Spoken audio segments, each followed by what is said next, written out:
Hello fellow airplane collectors, welcome back to another video. It's your host Ray. Today we've got the Gemini Jet's 1/400 scale Amerijet International Boeing 767-300 extended range, whatever the BDSF part means. Uh, that's how much I know about airplanes, which is basically nothing. This was released in March of 2021 and it just got to me today. And it's quite a cool model. There's a few things I'd like to point out as well as something that came broken. So, yeah. All of that coming soon, so stay tuned. I've got a lot to say, so we'll jump right into it. First, I'll go over the box, then I'll go over the model itself. So, yeah, let's do this. Alright, so here's the box. Here's the front. Here's the bottom, the right side, the left side, and the top. And here's the back.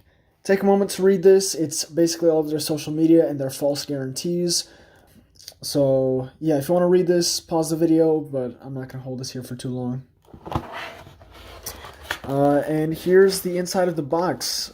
Here's where the model sits. You can see that it's secured by two plastic pieces as well as a little bit of whatever this material is. There's two pieces of that also protect the model. And for most of the time, it does do a good job, but sometimes the models do arrive broken to people's doors, so beware of that. That usually happens the models usually break or get damaged during shipping or because of a lack of good quality control on the part of Gemini Jets, so just beware of that. Up here you can see that there is a flap, under the flap there's a ton of information about the Boeing 767 overall that will be up here, as well as just statistical information about the specific airplane being replicated by this model. So if you want to take a moment to read that, go for it. If you're having trouble reading it, screenshot it on your device and then zoom into it. But yeah, I'm not going to hold this here for too long either. So yeah, that's the box. And here's the model. It looks really good, and I'll give you guys a quick 360 of the model before I start talking about it. Alright, so I'll do this on the turntable. However, just be aware that the model is very large compared to like what the turntable can hold. So this 360 is going to be a little weird. So yeah.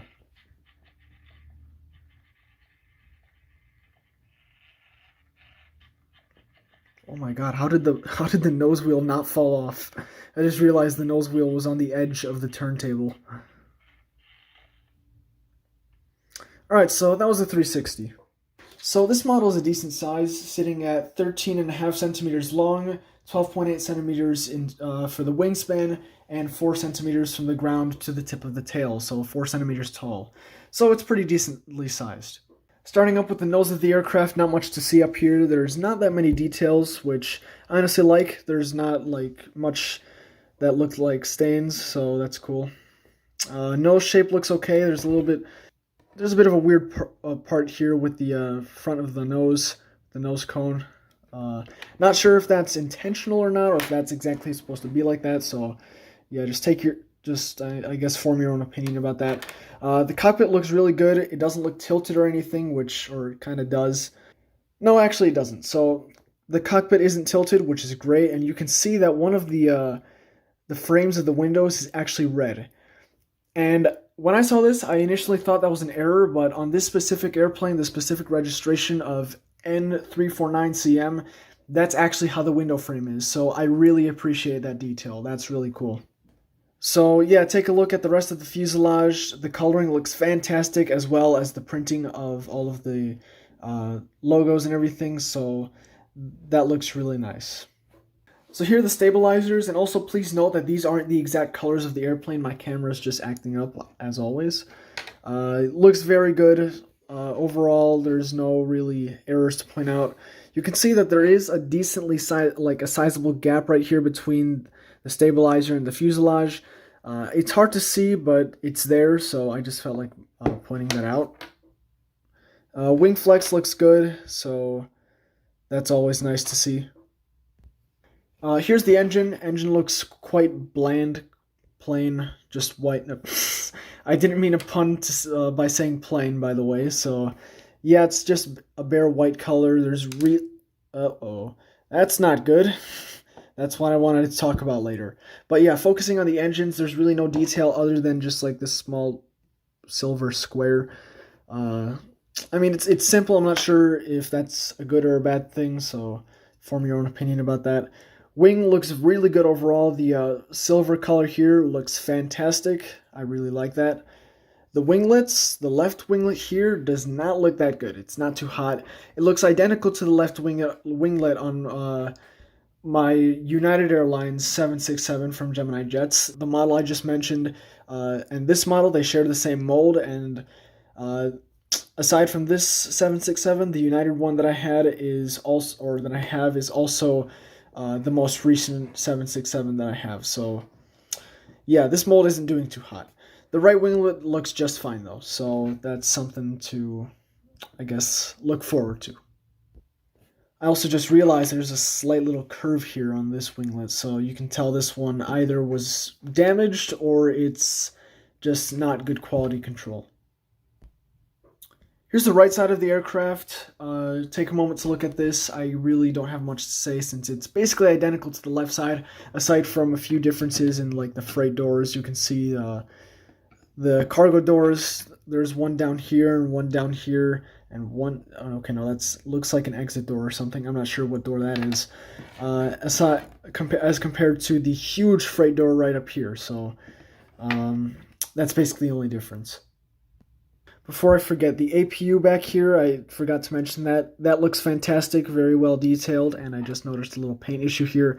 There appears to be an extra drop of paint right here, so just notice that this model probably will arrive with some paint issues. Here's the bottom of the airplane, and here's where the issue that I'd like to mention is. You can see that a wheel set from the landing gear here has fallen off. That is not supposed to happen.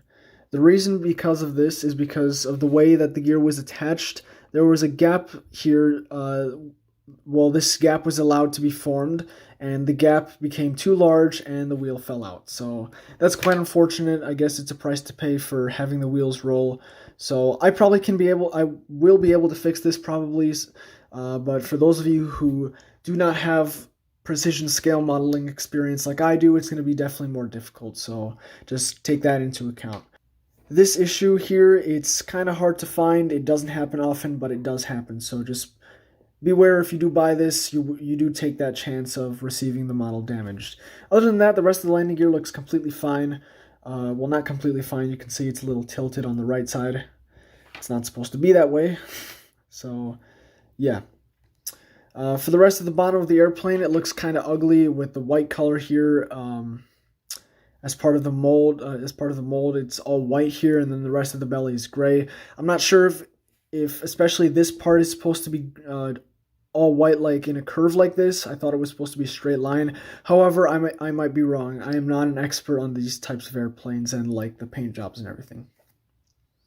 And here is the rear of the aircraft. There's that. So basically, that concludes the review. Overall, it's a decent model. It's pretty good compared to what else is out there, given that this is the only Amerijet 767-300 freighter variant that has been produced in 1/400 scale. It's quite good. It's not the best by any means, but it's also not the worst. Just keep in mind this model probably will arrive with some issues, some greater than others, and there's a lot of issues. There's a few things here and there that you can form your own opinions about.